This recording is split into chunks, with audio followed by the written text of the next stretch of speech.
எனக்கு தேசிய கொடியை பற்றி தெரிஞ்சுக்கணுமா, கொஞ்சம் சொல்லுங்களேன். நமது இந்திய தேசிய கொடி பார்த்திங்கன்னா 3 கலரில் இருக்குது. ஒன்று காவி நிறம், இரண்டாவது வெள்ளை நிறம், மூணாவது பச்சை நிறம். கொடியின் காவி நிறம் அது கேசரி நிறம், இது தைரியத்தையும் தியாகத்தையும் குறிக்கிறது. வெள்ளை நிறம் இது அமைதி மற்றும் தூய்மையை குறிக்கிறது. பச்சை நிறம் இது வளமை மற்றும் செழிப்பை குறிக்கிறது. அசோக சக்கரம் நம்ம தர்மத்தை சக்கரத்தை குறிக்கிறது. இது நீதியின் சக்கரமாகும். இந்த தேசிய கொடி திரங்கா என்றும் அழைக்கப்படுது. இதன் பொருள் மூவர்ண கொடி ஆகும், அதாவது 3 வண்ணங்களை உடைய கொடியாகும்.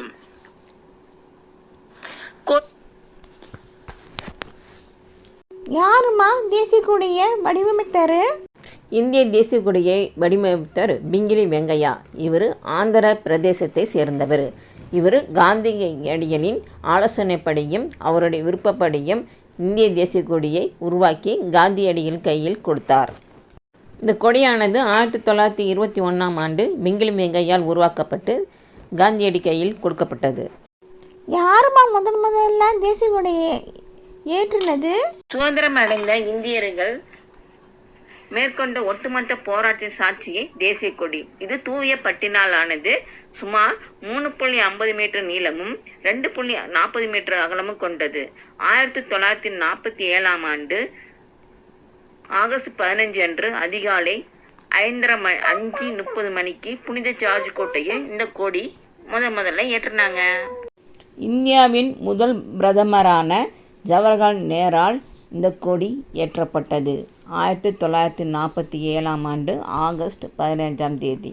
நடுவில் வட்டமாக இருக்கேம்மா, அது பேர் என்னம்மா? அதில் எத்தனை கோடுகள் இருக்குமா? அசோக சக்கரம் கருநீல நிறத்தில் உள்ளது.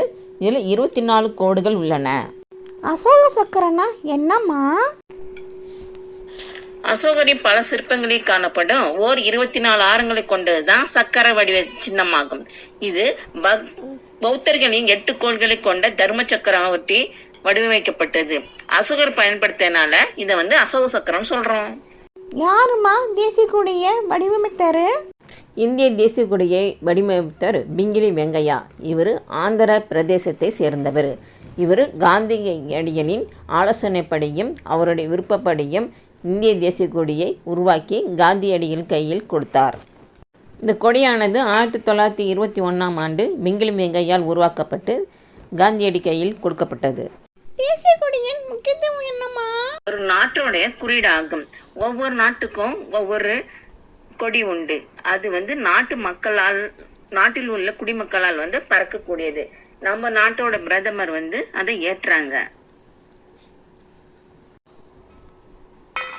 இந்த கொடியானது வெளிநாடுகளில் உள்ளவர்களுக்கும் பிரதிநிதிப்படுத்துவதற்கு நம்ம தேசிய கொடி பயன்படுகிறது. சூப்பராக சொன்னீங்கம்மா. இந்திய தேசிய கொடியை பற்றி நான் நல்லா தெரிஞ்சுக்கிட்டேம்மா. தேசிய கொடியை ஏற்றுவதற்கு யாரெல்லாமா போராடினாங்க? இந்திய சுதந்திர போராட்டத்தில் பல வீரர்கள் பங்கு பெற்று தன்னுடைய உயிரையும் உடைமைகளையும் தியாகம் செய்தனர்.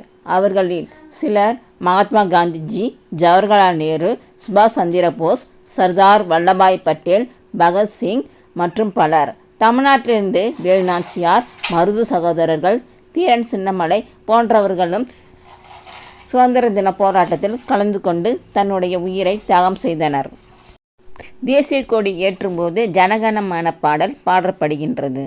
வந்தே மாதரம், வந்தே மாதரம், ஜெய்ஹிந்த், ஜெய்ஹிந்த், ஜெய்ஹிந்த். இது போன்ற பயனுள்ள கதைகளுக்கு சுட்டி முகில் கனாவை சப்ஸ்கிரைப் பண்ணி பாருங்கள். தேங்க்யூ. நன்றி, வணக்கம்.